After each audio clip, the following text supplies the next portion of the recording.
Hi, everyone, and welcome to How to Improve Your Website's EAT. My name is Lily Ray. I'm the Director of SEO at Path Interactive. We're a digital marketing agency here in New York City. Now, if you've been following my work over the past couple of years, you've probably noticed that I've been talking about EAT a lot. Now, why is that? Well, if you've been working in SEO over the past couple of years, you've probably experienced these big core algorithm updates that have rolled out. And EAT seems to be the common underlying factor behind a lot of these updates. Now let's take a step back. What exactly is EAT?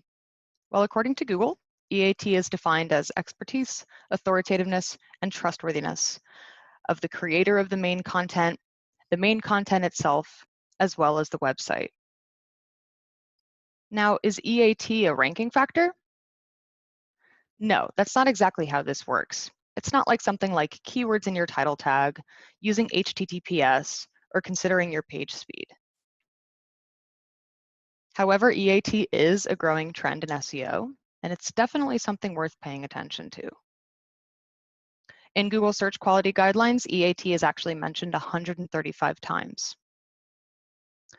Also, Google published a white paper last year called How Google Fights Disinformation, in which they talk a lot about EAT and the role that it plays in Google's algorithms. Furthermore, whenever a core update happens, Google shares this article called What Webmasters Should Know About Google Core Updates.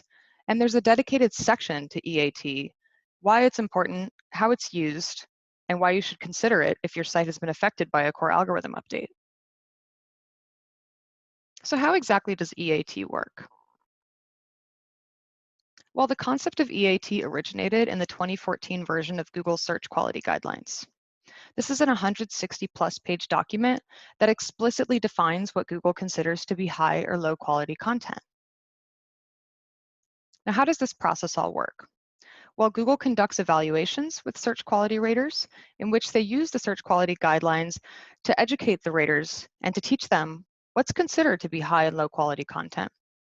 The raters then submit their answers, and Google uses that feedback to benchmark and inform future algorithms. The algorithms are then capable of identifying signals that correlate with EAT, for example, PageRank and links. Now, whenever you ask Google about EAT, you'll notice some common language. Here's Danny Sullivan saying it's almost like we look for signals that align with EAT.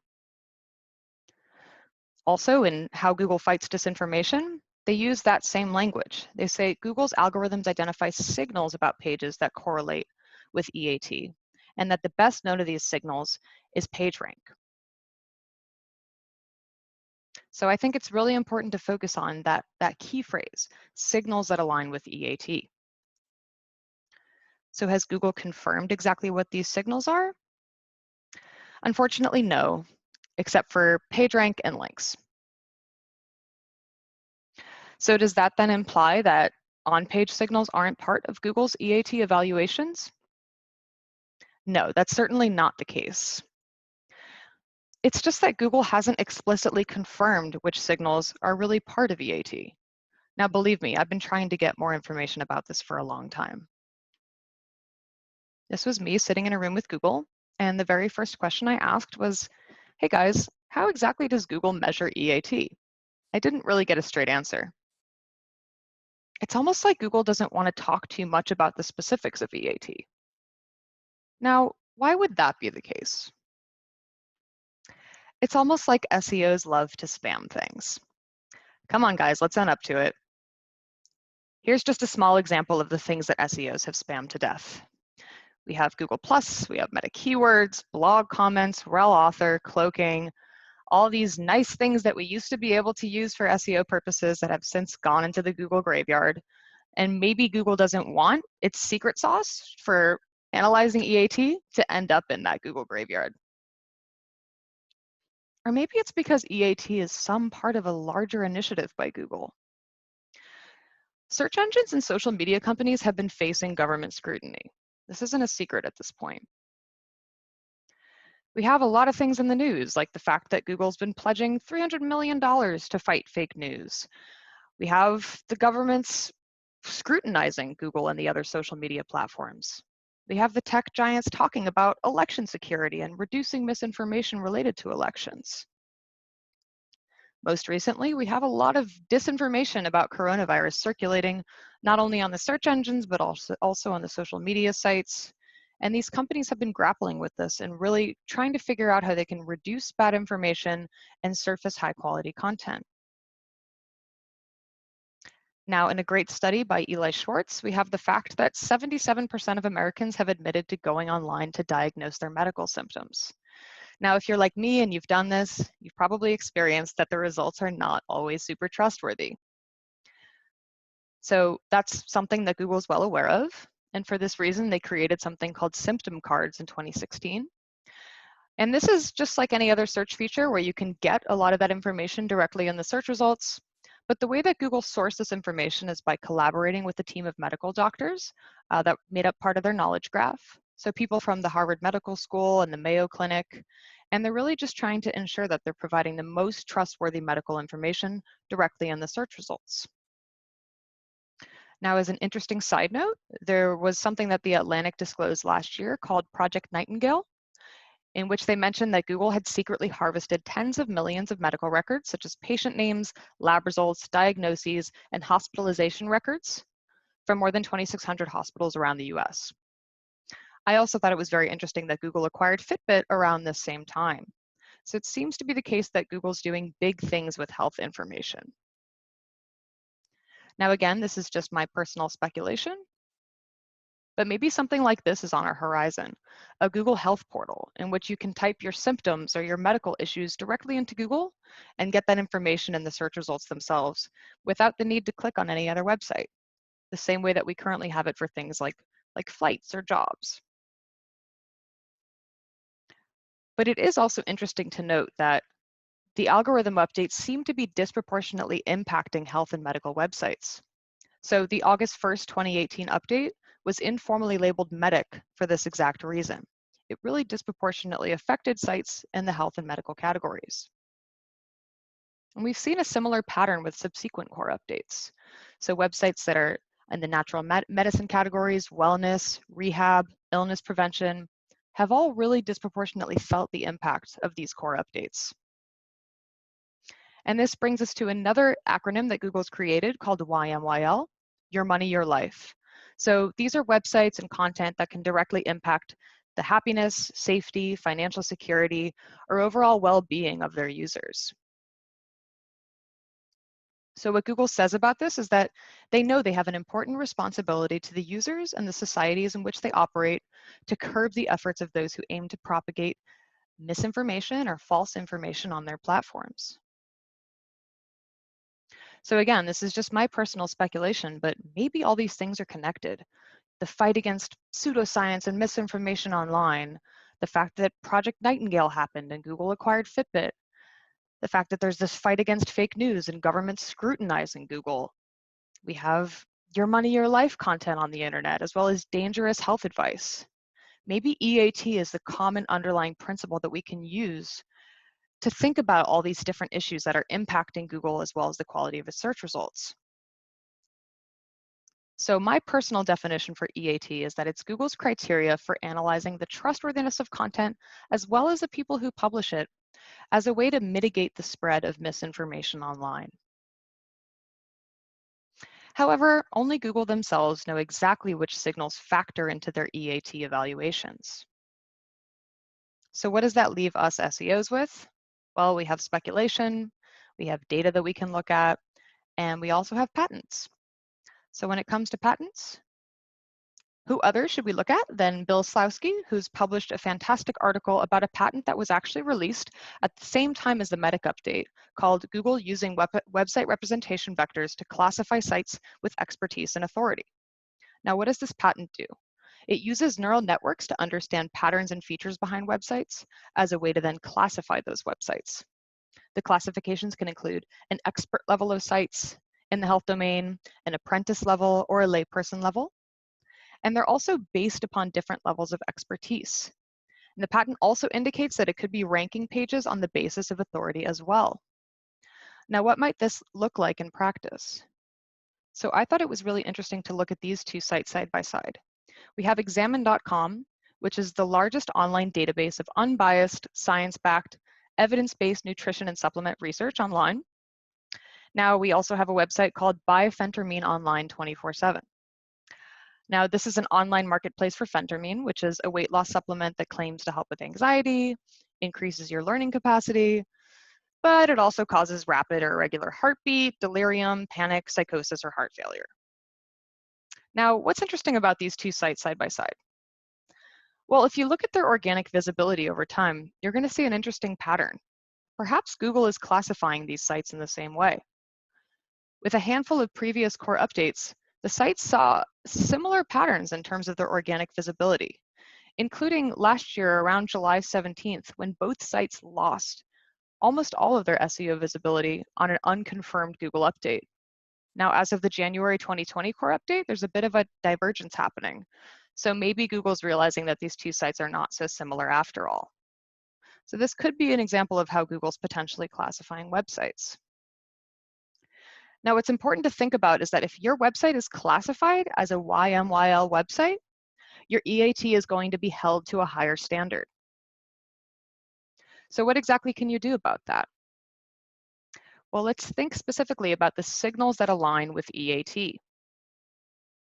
And let's look at the qualities of the websites that have been winning these core algorithm updates. So you might be wondering, what process, what methodology are you using when you're analyzing EAT? Well, I've been doing this for a couple years now, and what I like to do is I analyze several hundred, in this case 500 plus winners and losers of the algorithm updates. To do this, I'm using the Systrix Visibility Index, using the US Index. I use archive.org, also known as the Wayback Machine, to look at sites before and after they gained or lost traffic as a result of the algorithm updates, and to see what changes they've been making over time. I'm using crawlers to extract page elements and to analyze those elements at scale. I'm using a tool called readable.io, and there's several others out there that do similar things, basically just to analyze the readability of content. I'm looking at structured data usage and the presence of these brands and their content creators within the knowledge graph. And I'm also looking specifically at your money or life queries and taking a look at who's able to perform for these queries. Now, one common thread that you'll see is that winning sites tend to disclose who their authors are, and they utilize expert reviewers in their content whenever possible. And this is especially true for your money or your life websites. If you Google things like health queries or medical queries, you're almost always going to see nowadays that the top ranking sites not only disclose who their authors are, but they also mention the experts that have reviewed this content. Healthline is an example of a site that does this tremendously well. If you click on any of their expert reviewer names, you're going to be taken to a page where you can learn more about that expert, where they went to school, all the different awards that they've won, why they should be trusted to write about these topics. And these biographies are also going to include links to their personal websites, their LinkedIn profiles, their Facebook profiles, and really just creating a footprint for these authors and experts and establishing why you should trust them to verify the content that you're reading on Healthline. Another thing that Healthline does quite well is that if maybe they don't have experts on staff to write about certain topics, they collaborate with real experts in those fields. So they'll reach out to experts and say, we've worked with these people to write this content. Here's what their names are. Here's a link to the other places where they've been mentioned online. And then they actually take the expertise of those experts and use that to craft the content. Now, a common question that I get from my clients when I do these types of exercises is to say, Lily, I added the author names to all my articles, but I'm not seeing any impact. Now, it's important to remember that the author bios and expert reviewers are not ranking factors in and of themselves. Ideally, when you're using this process of having experts review your content, they're going to ensure that your content is high quality and evidence-based as part of that process. So what does this actually look like in practice? Substantiating your claims is very important, especially for YMYL websites. So here's an example of a website called Diet Doctor, and almost every sentence on the page has a little number that you can click on, and you can see the source of where they got that information. You can see the extent to which they believe that you can trust that source, And they include more than one source there, so you can potentially verify the claim from different places. And they have this throughout all the content. So it really instills trust in the user about how much they can actually trust the content that they're reading. Now, another common question I get from my clients is, but Lily, Google has no way of knowing who all my authors are. And that's true to an extent. Of course, Google can't keep tabs on every single publisher on the internet, but it doesn't mean they're not trying. So if you pay attention to what's happening with the knowledge graph, this is just one example of what Google's been doing with authors and experts over time. So you'll notice now, if you look up a certain variety of queries, such as almond, you're going to see that there's experts listed at the bottom of the knowledge panel who actually provide short videos. And this is a program called Google Cameos, in which Google asks these experts, hey, would you be willing to answer a couple of questions about this topic? And who are these experts? Well, if you look up their names, you're going to see that they have their own personal knowledge graph that shows the extent to which they're real experts that can be trusted to provide information about these topics. And you can actually go through this exercise. So you can use what's called the Google Knowledge Graph Search API. There's a handful of tools out there that make it really easy to do this. And you can look up your brand, the people who write for your brand, and you can see, does Google know who they are? Are they included in the knowledge graph? Does somebody else with the same name have more relevance to Google as far as the knowledge graph is confirmed? And if Google does know about my brand or does know about my authors, what information does it have included in its knowledge graph? Now, structured data can directly feed into this. Schema can really play a role in confirming your EAT. And you can also use schema.org, the website itself, to go through the various schema properties that they have and use that when you're crafting your content. Maybe all those different attributes are things that you can list on the page. So I'm going to talk about how you can use schema to enhance the E and the A portion of EAT. And later, Jory is going to talk about how you can use schema to improve the T, the trustworthiness of your content. So as far as improving the expertise and authoritativeness of your content through schema, you can use things like person, organization, or local business schema, and think about including things like, what language does the person know? What's their job title? What university did they go to? For an organization, maybe you want to include the date it was founded, the founder themselves. What organization are they a member of, or what's the parent company? And for local businesses, maybe you want to include, or you should include, the hours, the opening hours, the address of the local business, the telephone number, all these things that help users to make sure that they can really get in touch with somebody at your business. Now, there's a famous quote by a philosopher called Aesop, in which he states a website is known by the company that it keeps. Well, not exactly, but the same sentiment can be thought about for SEO. You can use the crawler of your choice to audit the external links on your website. So in this case, I'm using Sitebulb to run a domain, click on external, click on top external domains, and see a list of who my site is linking to. Are they authoritative websites? Do I trust them? Do I want my website to be associated with those websites? That's a great practice to go through when you're auditing your EAT. Also, we have the fact that Google's confirmed that comments on the page do factor into the overall quality of the page. So especially if you're a YMYL website, maybe you don't want low quality comments potentially weighing down the quality of the page. So maybe you should remove those comments entirely. Now, conversely, if they're good comments, maybe you want to keep them there and respond to those users. You can also conduct reputation research, eliminating your domain as one of the search results. So you can look at things like reviews, scam, fraud, and really see what's the footprint of your brand's reputation online and whether there's any issues that you need to address. Now, what are some things that losing sites get wrong? Well, number one is deception, and number two is taking shortcuts. So if you want to improve your EAT, you should think about stopping some of these following practices. Auto-generating your content, overwhelming your users with advertisements or calls to action. Maybe you're guilt tripping them into taking a certain call to action. Your content might be too salesy on YMYL content. Maybe you don't have a great customer support process or ways for users to get in touch with you. Maybe you haven't been addressing your bad reviews or questions that people are asking about your brand. Are you using distracting ads that are too hard to close?